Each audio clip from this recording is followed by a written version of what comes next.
So, isang magandang araw po sa ating lahat mga farmers. Welcome back dito sa Muntikong Channel.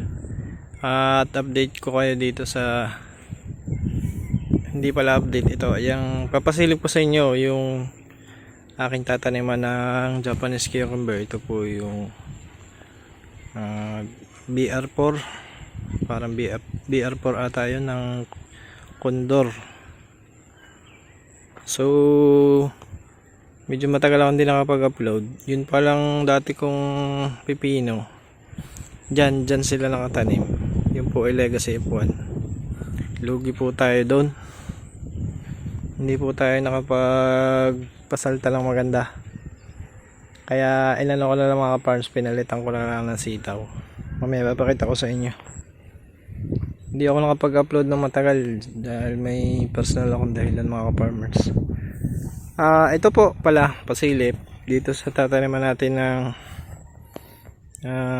Japanese cucumber. Nagtry ako ng try ko naman yung Japanese cucumber kasi nung may tanim ako na Legacy, mas gusto ng buyer yung Japanese cucumber. Mas mahal siya ng 5 pesos ang kilo niya.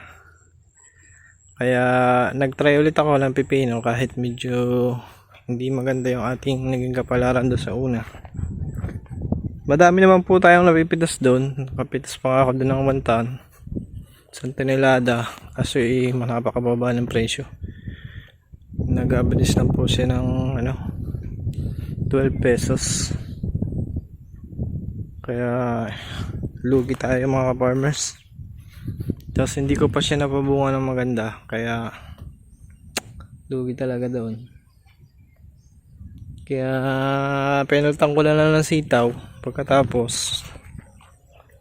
At ngayon susubukan ko naman yung Japanese cucumber. So ito nga pala, balik tayo dito sa aking tataniman ng Cure. Ito yung dating kong silihan. Yung, kung kayo ay pamilyar sa aking mga vlog, kung napanood nyo, ito yung dati kong sili na malawak. Bali, lang ito mga farmers. Hindi ko na siya pinatraktor. Pinahukay ko lang siya doon sa dalawa kong tao. Para hindi na masira yung plat niya. May plat na kasi ito. Hindi nga pala pantay-pantay yung plat niya kasi dati itong may tanim ng kalamansi. Dito lang nilagyan ng plat sa mga area na walang kalamansi. Dati kasi dito lang kalamansi sa part na to. Kaya hindi maganda yung spacing niya, hindi siya even, hindi siya pantay-pantay. Pero okay lang. Bala ko sanang ipaayos pa ito pero naisip ko okay na ito. So ito nga, bali pinapatubigan ko na siya para makapaghulog na tayo ng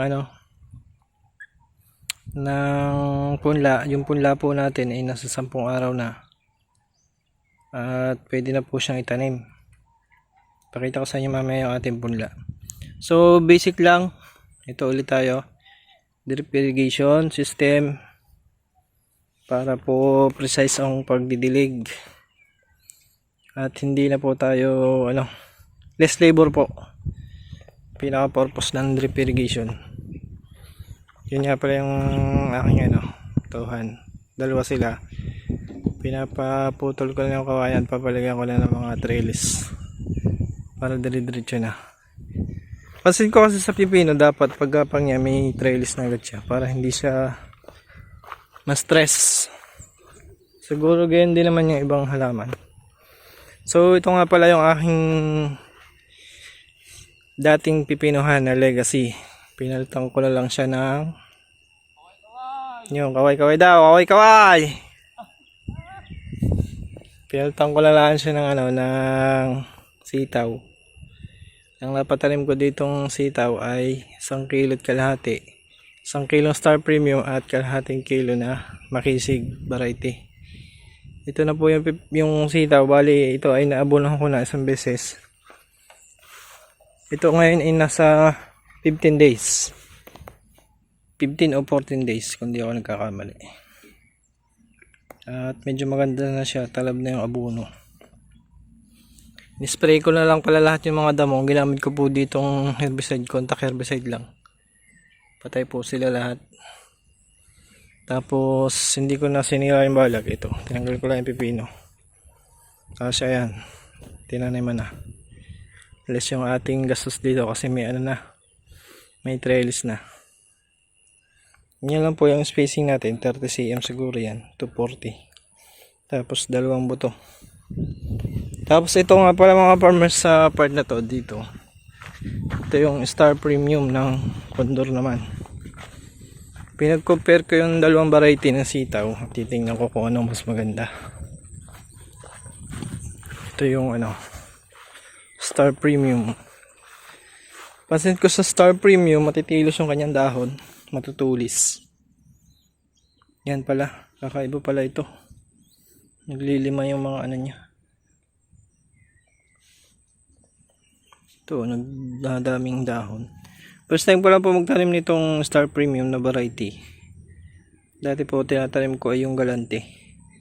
Kaso puti po yun. Yellow green to be exact. Kaya nagpalit ako ng ibang variety na sitaw. Kasi saan na kami nagdadala sa bagsakan na. Mas preferred nila yung green. Kaya ito po nagpalit tayo. Green na yung tatanim natin. Star Premium po ito ng Condor. Tsaka po makisig. Dito po sa area na to, yan simula dyan, sumisili pa po ganyan. 1 kilo lang po na Star Premium ang mapatanim ko dyan. Maliliit po yung buto ng Star Premium kaya madami po ang nataniman niya. Unlike po dun sa makisig, dito makisig to lahat.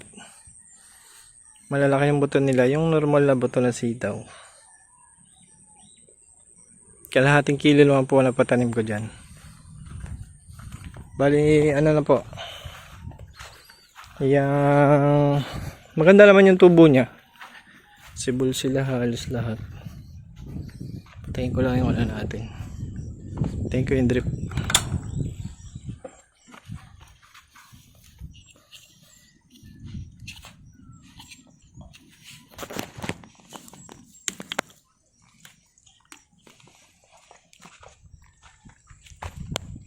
So balik tayo mga farmers. Ito na pala yung sili ko dati na siningit ko sa ampalayahan. Malaki po ang naging pera ko na dito.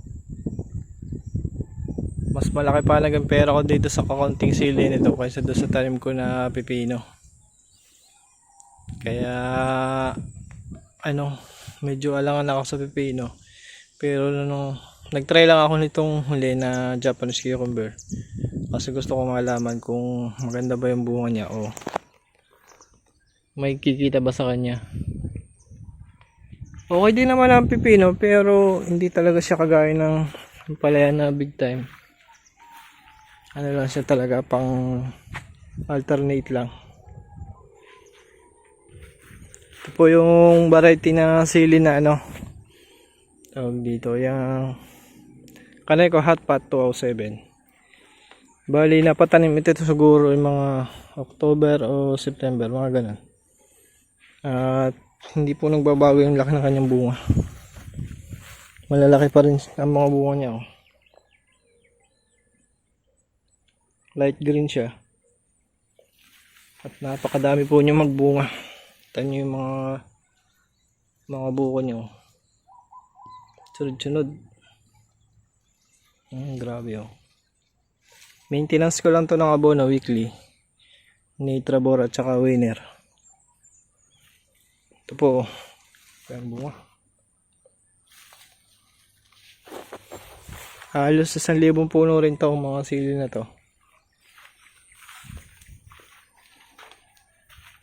At pagka panggastos lang ay talagang sulit na sulit. Kuha mo na dito sa sili.